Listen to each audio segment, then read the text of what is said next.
This is an example of how to use the explicit geometric sequence formula to find specific terms in that sequence. In this example, we are looking for the 6th and the 9th term in a sequence where the first term is 3 and the common ratio is also 3.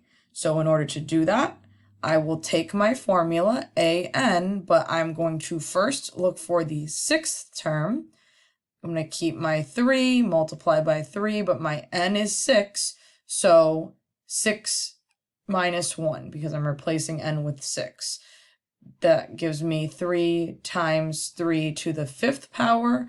I will use my calculator to determine 3 to the 5th power. 3 power, which gives me 243. So this is 3 times 243, which is 729. So my value for the 6th term in this geometric sequence is 729. Now, I can replace my n value for my second one, because I need to do this twice, with 9. I'm looking for the 9th term in this sequence. So when I do that, 9th term in the sequence, A9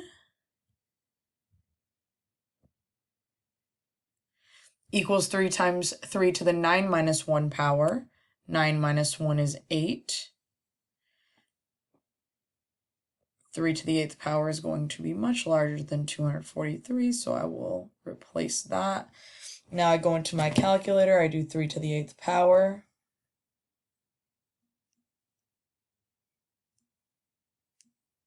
That gives me 6,561.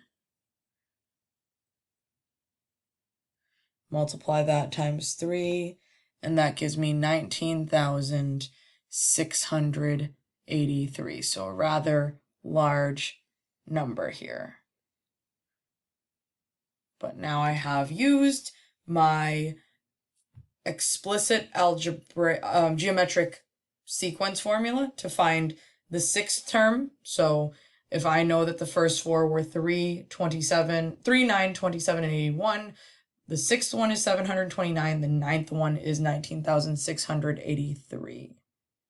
And just to throw in a quick example of how to do exponents in a calculator on the computer, if I'm doing 3 to the 8th power, 3xy gives me my caret, just like on the graphing calculators, to the 8th power, when I press equals, gives me 6,561, multiply that by 3, gives me my 19,683.